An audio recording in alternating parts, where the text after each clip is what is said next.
Welcome back to chapter 119 of the Chosen Baseball Journey. He's former MLB slugger great Kareem Garcia. I'm Jonathan A. Cohen, author of the Bible 3.0. Get down to Barnes & Noble, Indigo, order your copy, and it's available in audiobook. Kareem, I talk about everything but baseball. I talk about life and how to create the greatest chosen life one can through life systems and mindset, manifestation. And today, in today's episode, we're going to talk about a few guys that are kings of mindset and manifestation and setting goals, and ones that need to learn it really, really, really fast. So I'm going to have some fun with you today. I'm going to throw a bunch of names at you, and let's update in the world of baseball what's going on. You ready? Absolutely. I'm ready. Well, we talked about him last week, so let's bring him up again. A guy who's been sitting on my IL almost all year on my fantasy team. He came back in his first start. At this time of taping, he had one game under his belt, is Max Scherzer. And Kareem, any surprise that he got the win and a one-hitter in his first game back? Well, that's why they call him Mad Max. This guy is great. He's shown it for a long time, and he did the right way. His rehab, this guy is a true warrior. It's not the first time he's been hurt, come back and show what he gets paid for his job. He's one hitter. I mean, I would have thought he was going to throw 3 innings, 40, 50 pitches, and that's it. That's what everybody thought about it. And all of a sudden, this guy's just, going at it like he was mid-season ready. If you're a young pitcher rookie on the Rangers and you get called up to the show and you get a locker beside Max Scherzer, what's your impression? Are you going to be very excited and ask Max a bunch of questions, or are you going to be pretty intimidated by Scherzer? I'll be on his ear all day long until he tells me to shut up because I will try to learn as much as I can from this guy. He has a great work ethic. He's a horse out there. I remember when he was trying to bunt that he got hit on the face and end up, with a bruise on the eye and still pitched the game. He didn't care. Another guy would have, say, oh, you know what, I can do it. My vision is now, my eyesight is not very well. This guy didn't care, went out there, compete, got a win, and today shows again why he is who he is. When the Tigers let Scherzer walk and sign that contract with the Nationals, and then they signed Jordan Zimmerman, so it was like a swap of pitchers. Bet that the Tigers could go back in time and look at that deal. They would rather have just kept Scherzer.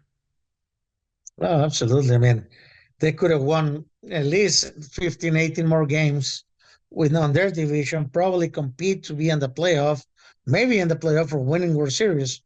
But unfortunately, they made a mistake. A lot of teams have made a mistake with him, through the years because he's been with quite a few teams now.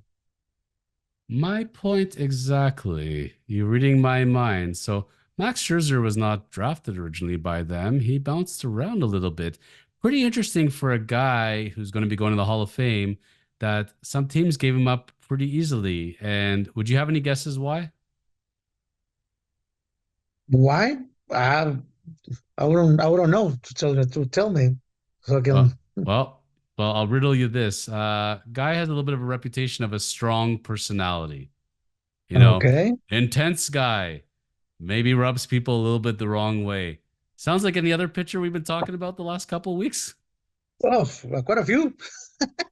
But you got a Max Scherzer that's intense and rubs people the wrong way. Hall of Fame pitcher Trevor Bauer, you stay in Mexico.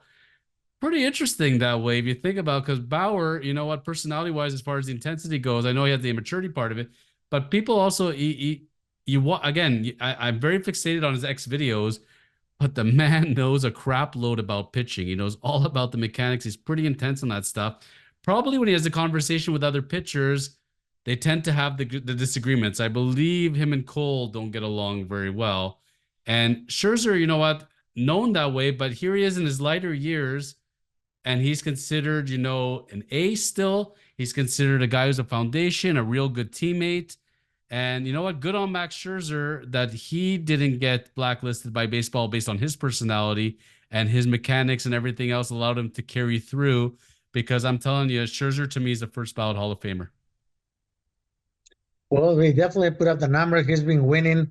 He has World Series rings on him now. So, I mean, what else can this guy show or do to actually prove that he's a Hall of Famer nowadays? Probably nothing. Just continue to work on his career into his. I don't know. I think he has one more year left on his contract, then it. And after Scherzer, that, will be very interesting and to see what he's going to decide to do. He wants to continue to play or spend time with the family because the rest of it's already done.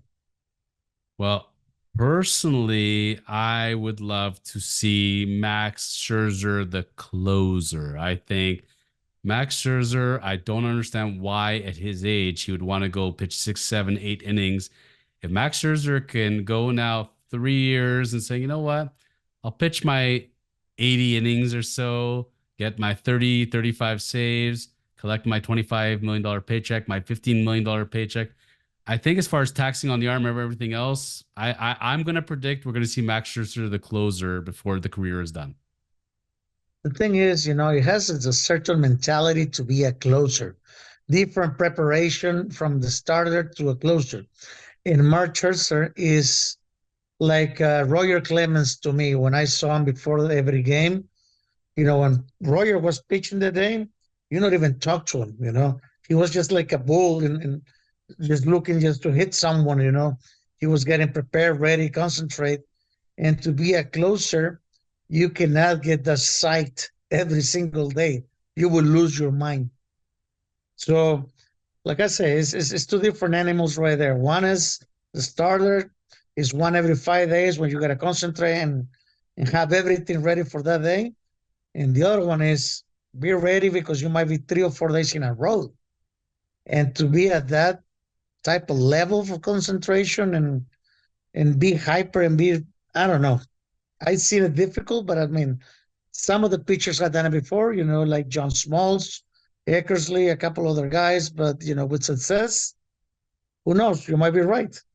But if you were a betting man, would you bet that Scherzer would take a stab at being a closer, or do you think he's a retire as a starter? I would think he retires as a starter. To me, that's how I see him. He's a bulldog. Is Scherzer going to be healthy pitching in September? Everybody hopes. You never know. That all depends the next few starts. In 5 more starts, you'll know. You don't have to go that far. Well, a guy that you predicted pretty accurately, I had him on the IL of my fantasy team too, was Kyle Bradish over on Baltimore. And Mhm. he did his rehab, not going to have the surgery, came back, was one of their top starters. He was having a great start to the year once he started off late. Kyle Bradish is no longer on my fantasy team, is he? You Unfortunately, no. You called that one. I thought that Bradish would go right until September. You said he'll be lucky to make the All-Star game, and he did not make the All-Star game. I feel bad for the guy, but yeah, whenever they're saying that they got to have Tommy John or like Tommy John surgery, but we'll try to rehab it, Nah, it's not. it never goes well. It never goes well generally. Nah, they infiltrate your elbow, try to make it feel better. The pain goes out for 2 to 3 weeks, maybe a month. Do a rehab, you're feeling better. You know that in 3 more months, you're going to have that surgery. You just postponing the inevitable. So you were not surprised by it. Not at all. You know, the two guys I've been watching on my IL and I read the reports every day was Kyle Bradish and Kodai Senga. Senga pitches batting practice. Senga going to pitch live hitters go out to rehab soon. Senga stops throwing program for 10 days. Senga throws batting practice. Senga gonna throw to live hitters. Senga hoping to make rehab start after All-Star break. Kareem, is Kodai Senga going to be seeing a major league mound this year? If he sees it, it's going to be in September to me. If he sees it. But by the start of September, if he hasn't make it, then he's just going to shut it down and be ready for next year. What would you bring in September if you don't have nothing to work to play for? If you're not making the playoff, not even a reason to bring him over there. I'm no MLB scout. I'm no MLB pitcher. Never played the game. But you compare Senga to Bradish is what's going on. They sound kind of similar, really, really similar. And then It's again, the when you're very hearing same thing. and you hear you Darvish and you Darvish now is complaining of elbow inflammation, man, how many more of these are we gonna have, Kareem? This is a hard year. It has been a hard year for all the pitchers, not as much for hitters. I mean, some of the hitters are getting down right now, but it's because of the heat. But the pitchers, from the beginning of April, they've been going down like flies every single day. Is one of them. You remember your predicted World Series winner, the Blue Jays? Yes, the Toronto Blue Jays. So Chad Green is currently the closer. Okay, remember Chad Green from the Yankees days? Came back from his own health issues. So Yeah, the Jays traded Teoscar Hernandez for Eric Swanson. Remember that? Dodgers doing okay with Teoscar over there. he's doing great. What does he have? Like 20 something home runs, 70 RBIs. Not so great. It's pretty good. Yeah, Yeah, yeah. it's just a little All-Star game, Yeah, year just for all-star him. game, hitter, whatever. He's gonna bat cleanup for the Dodgers, but no, we don't need him. And then there was a guy, Jordan Romano. And Jordan Romano, we talked about Lee Smith as a closer, remember, and John Franco. Jordan Romano, God love the guy. Every time he goes out, he's a risk of giving up a home run. Well, right now he's not a risk of giving up any home runs because he's been pulled and they are bringing him along because they're saying he's complaining a bit of elbow inflammation. Uh, have we seen the last of Jordan Romano this year from the looks of it? Probably. Every time you do that is, like I said a lot for the next 8 to 10 months after you get your surgery because that's about it. You know, when you get to the second opinion, it's because the first one didn't was as good as you thought it was going to be, and you just delayed it again. The inevitable. You have to do it right away, and be ready for spring training. Saying same thing. If he would have had that surgery earlier in the season, he'll probably be ready for spring training next year. But now, because they're waiting and waiting and waiting, see what happens. You telling me in the off season they didn't know this stuff? They're not keeping tabs on these people. Like some of these situations, I'm sure that they tell them in the off season, "Oh, I got a little bit of this, a little bit of that," and they're like, "Ah, just let it rest in the off season. It's gonna be fine. It's gonna be fine." Remember, you remember the guy by the name of David Bednar, the Pirates closer? Mhm. So he got injured in spring training. I think it was lat. Had a very slow start to the year.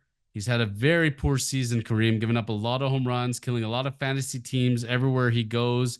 And Bednar's now been put on the IL not that long ago, also complaining of the lat.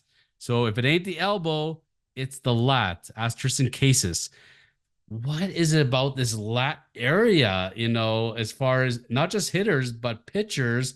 Once the lat goes, we don't know when they're coming back. Well, the problem is with the pitchers is they use it as the motion goes down, and they follow through with their arm. And as they put in 100% on every pitch nowadays, well, sooner or later you're going to tear them up. You're going to pull it. You're going to do something to it. And that's what's going on right now with some of these guys. It's either the elbow because you put in too much stress into it by throwing the little slider or the sweeper, which now they call it sweeper instead of the slider or slurve. And that's why they putting a lot of attention into their joints and their arms and everything else, lats. And that's why you see more guys now injured nowadays than before. Man, it's one of those scenarios that if you can almost see it coming like a mile away. And this is where I'm going to give the Padres a lot of credit. They took my star outfielder on my fantasy team should be called the IL team at this point, but Fernando Tatis Jr. with a potential quad discomfort. Okay. So they're saying he can hit, he can field, no problem. But if we leave it, we're worried he's going to pull something or tear something. So we're just going to be precautionary and put him on the 15-day. Sounds good, but you look a little suspicious there. Must be a little more than just the little pull into the quad area because you use it to hit. If you pull your quad, if you never done it before, the people that have done it because I did it, if you pull your quad to hit, you cannot get the power if it's your back leg, which is your to me is my left, to him is the right. If you cannot sit yourself and pull from there to hit the baseball, you get no power whatsoever. And then if you try to run as fast as he does, he's gonna destroy it and he's gonna lose probably 8 to 10 months. So I think it's a little more than what they're saying right now. But I think that they're very smart to pull him at this point because, like you said, if he's going to make it worse and he's out for the year or worse, look, I mean, look at Machado's numbers from the year. It's clear when you have a star player still in the prime years and the numbers are really off, there's usually something to it. You know, when you look at Bedner's numbers, you look at Diaz's numbers, you look at Machado, they don't just not hit all season. You know, they don't just don't pitch all season. Generally there's Yeah. something underlying there, unless there's a mental thing, but generally there's going to be some sort of health issue. And this is where I was going to bring up now the Yankees, because the Yankees were had this great stretch, and now Kareem naming off the names one by one. I remember messaging you in spring training and I said, Kareem, help me, help me, help me. Giancarlo Stanton, what kind of season are we looking from Stanton? Do you remember what you told me in spring training? I say about 220 to 30 with about 30 home runs and about 100 RBIs or 80 RBIs, something like that. But you threw in one big caveat. You said, if he stays If healthy. he, exactly. So I believe it was Hamstring City that did him in. But at this point with Stanton, looking at the amount of games played, looking at what's going on there, you're saying about the hit by pitch on the face. The Yankees are just going to be eating that contract left, right, and center. I mean, there's a guy that you'll be lucky if he hits 250, doesn't take a walk. He's basically Pete and Cavilla at this point, right? It's going to be 30 home runs, 200 strikeouts. But even still, losing him at You're this being point, nice. but losing him at this point in the season for 4 weeks, not great. No. And Pete Cavilla probably was a better hitter. Right now, I'm looking more like a Joey Gadjo type of deal, with the 230, 35 home runs a year and the 250 strikeouts. Giancarlo Stanton was doing better hitting wise, but still his average was 246 with 18 home runs. He could have hit at least 36 through the year, maybe 40 if he stays healthy and he gets hot. 45 RBIs, it will give you probably 90 if you play the other 81 games that are left on the season. And that's not going to happen. So why do we give Kyle Schwarber so much grace? 198 hitter with 40 home runs. Why what is the difference? Because to me, it's the I pl- tell it's you a the difference. okay, because you know what? I'll throw you two things and I'd love to hear what you say. Because number one, it's the playoffs. I mean, this guy is a playoff machine. And number two, the walks, the walks, the walks. You hit 198 with a 400 OBP. I don't really care that you hit 198. That's exactly what I was going to say to you. He walks halfway of his at bats. So if you are 2 out of 4 times on base, you're getting your team is giving an opportunity, a hole to hit, especially with Harper hitting lefty too. You know that between first and second base, that hole right there, he on first. That's a base hit, man on first and third. Next thing you know, you get a little fly ball, you're 1-0.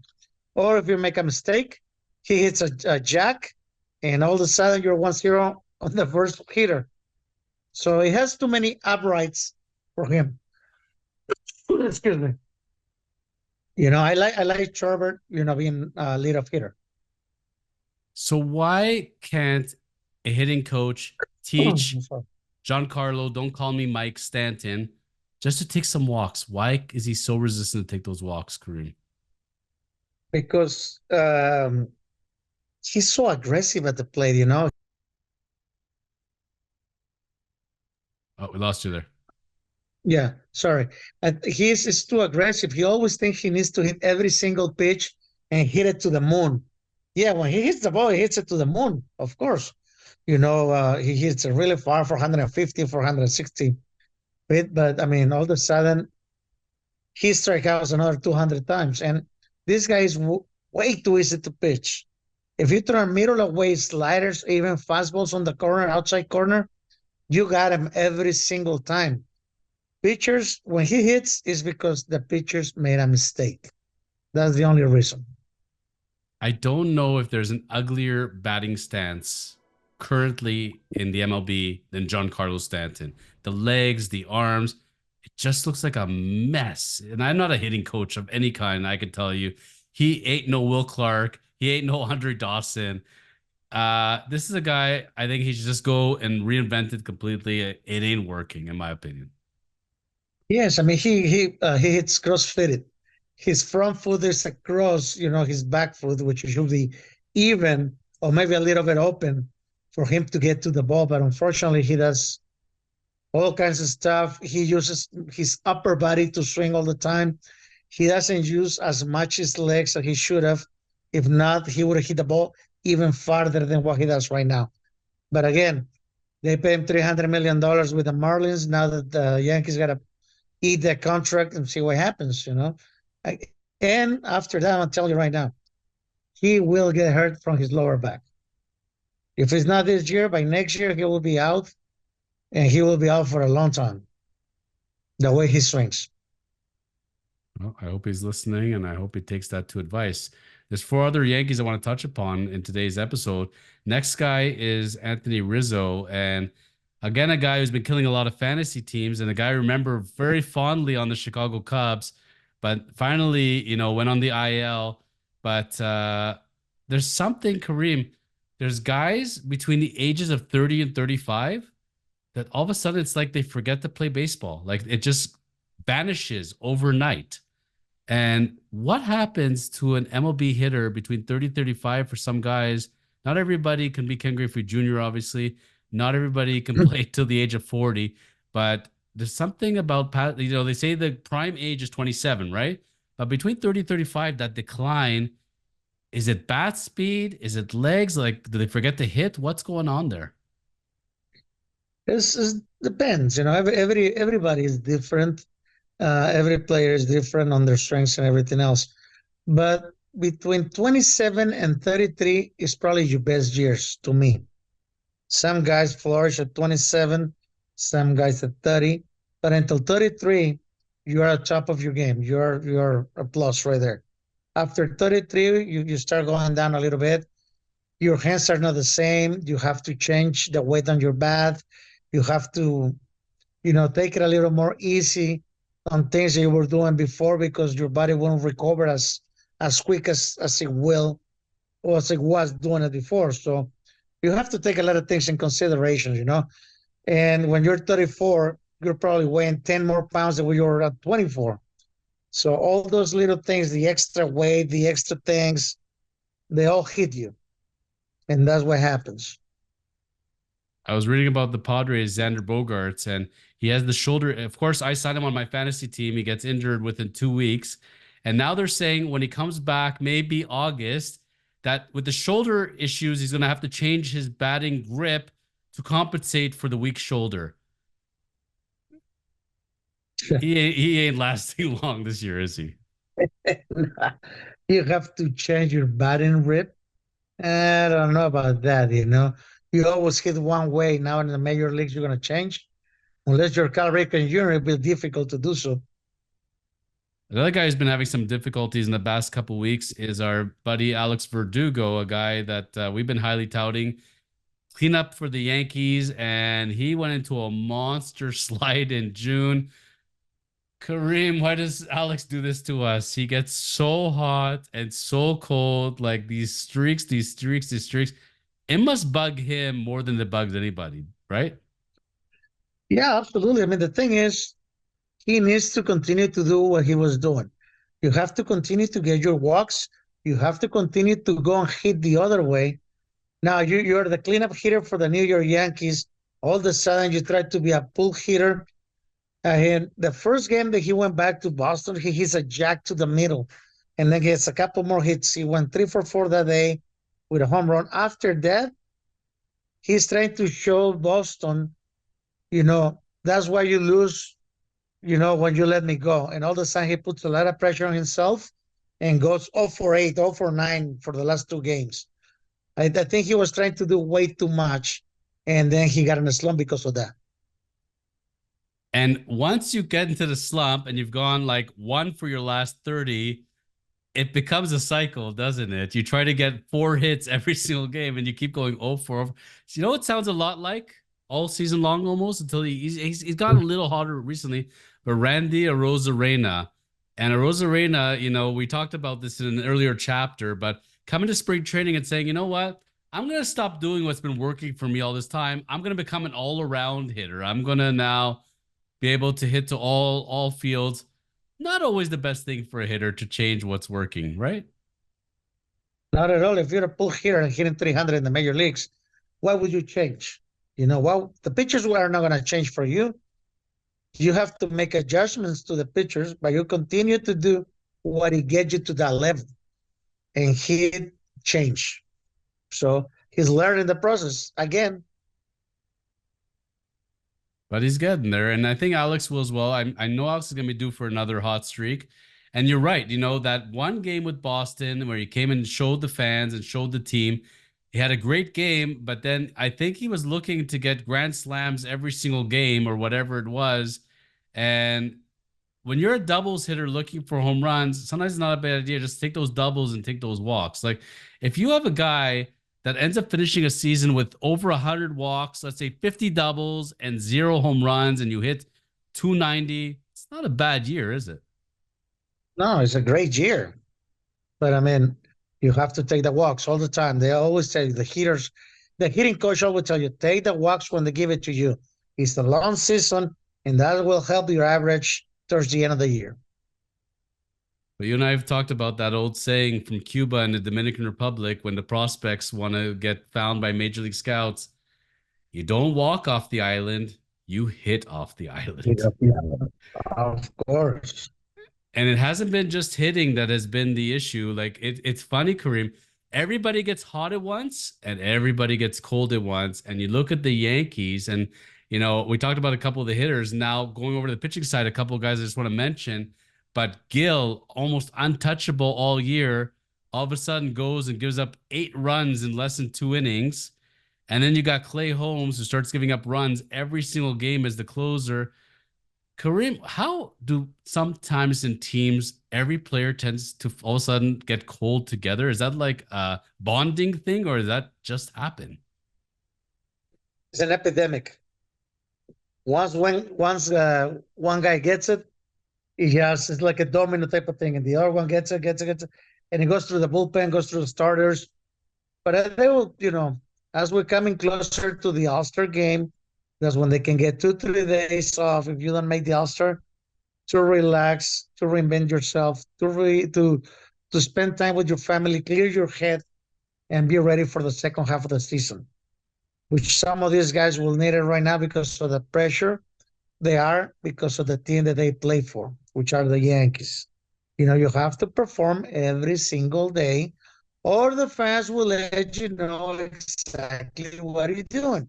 As Giancarlo Stanton at the beginning of the year. Judge, they treat him different because they knew that at one point or the other, he was going to break out of the slump, which he did.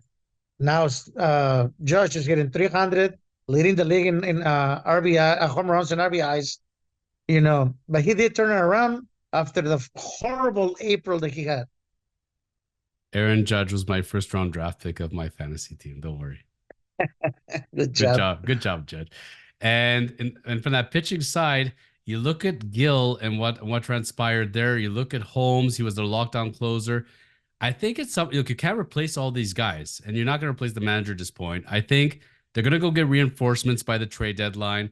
I think you just have to let them play it out. They got hot before, they're going to get hot again. And if not, I got the solution for the New York Yankees. Are you ready, Kareem Garcia? I'm here. Just bring out Joe Boo and give Joe Boo his rum. That's it. That's all the Yankees Hey, need. They just need Joe Boo and just give Joe Boo his rum. Something like that. You need something silly like the Minnesota Twins with the hot dog, passing around the hot dog. Whatever it takes, a sombrero, anything at all. Just we need to get the luck. If not, I would actually bring a witch doctor and have a seance and cleanse the Yankees of the bad energy because that's all it is. Because they did not forget how to play baseball. All these guys were hitting and pitching together. They could do it again. Yes, they will. And you know who's going to help him come out of the slump? The guy that's always smiling, is always happy, and is always trying to do the right, doing the right thing. Juan Soto. He brings a different flavor to the team. Between Soto and Judge, they're healthy. They're gonna be okay. I can definitely see they're gonna make the playoffs. And look, from Baltimore's point of view, losing Bradish was a big blow. Him and Burns were aces 1A, 1B. And they got Hmm. let's be honest, they got Burns because they didn't expect Bradish to be there. But if Bradish was healthy, oh boy. The team that I still have my eye on because they're starting to get healthy, Scherzer, Jung is Thank back you. for the Rangers. The Rangers, they get everybody together. Garcia starts to hit. Um, all the rookies, Carter, Langford has been hitting. He actually learned how to hit home runs. He finally had some home runs instead of just hitting doubles. When you have this kind of level of talent, I'm going to tell you, the Rangers people are counting them out. I think they're being very, very mistaken. It's not how hot you were between April to early June. It's going to be how hot you're going to be between July and September. Yes, if the Texas Rangers make the playoff, they might go all the way to the World Series again. They might do it back to back. It could be they had the team to do so. They've been there before, and they can do it again. This year. I love that Yankees have a great team, but they might be missing a few pieces for me to go all the way. As we end today's episode, I'm going to ask you a non baseball related question. Did you catch any of the NHL Stanley Cup finals? Only the first game. That was about it. So Florida Panthers up 3-0, and Edmonton storms back, brings it 3-3. We go to a game 7 in Florida. I make a bet with my son. I told him the Panthers were going to win. Panthers won because I did not see them blowing 4 games in a row. Plus, they were at home. When you're the Edmonton Oilers now in the offseason, you were down 3-0. You brought it back to 3-3. You lost it 4-3. Kareem would have been just better to get swept at 4 games than coming to the point of the game 7.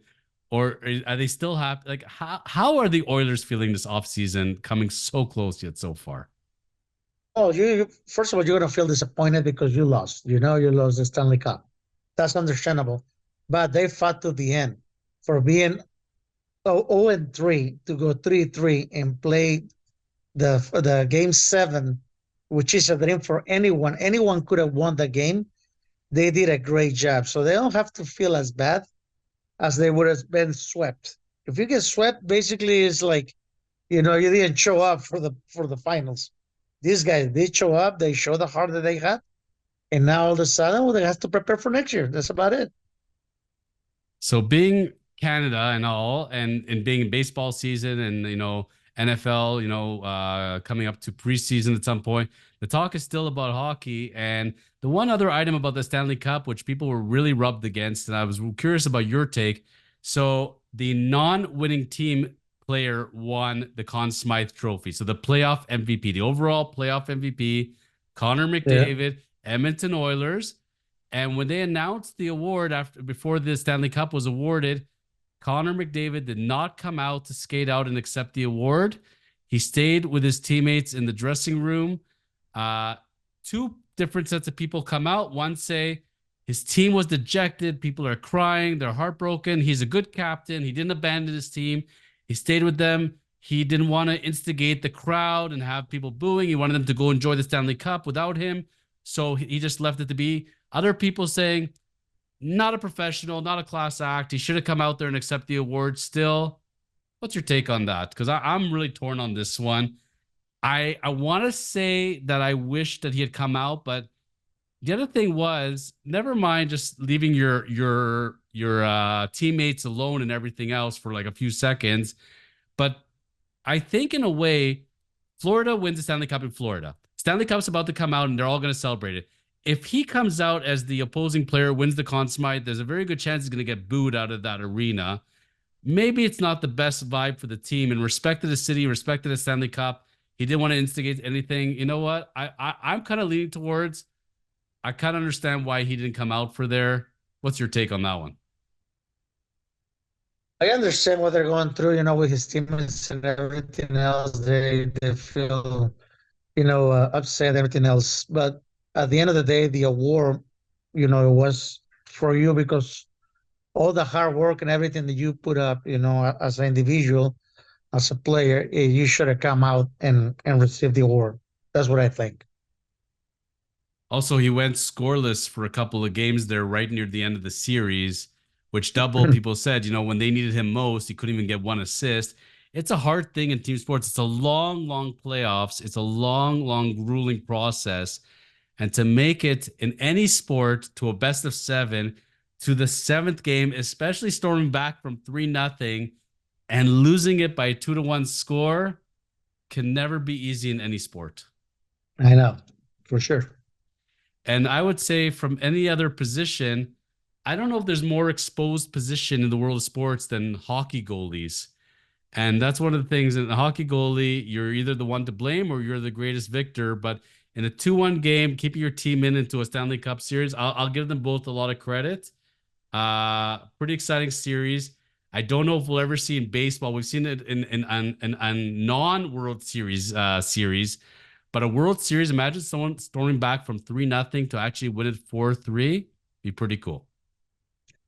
Well, the Boston Red Sox did it to the Yankees, but that was on the American League Championship Series when they were 0-3 and they came back and beat the Yankees and won the World Series after that, 2004. I remember Mariano coming on to pitch, me saying, Hmm. this game is over. And I fell asleep on the couch because I was so tired after watching so much playoff baseball. I woke up, go to Sports Center, and I look at the score and I said, oh my Lord, they came back. So Yes. anything, even against Mariano Rivera. Great Yeah, times of reminiscing and seeing as far as where the Yankees are and different pitchers are at. So Kareem, it's not even the All-Star game yet, but we're pretty darn close. And by the time we get back to September, I'm sure there's going to be a lot more Tommy Johns to talk about. absolutely. No doubt about that for sure. Folks, by next year, this may not be the chosen baseball journey. This will be the chosen Tommy John surgery. So stay tuned on the podcast. We'll be back next week.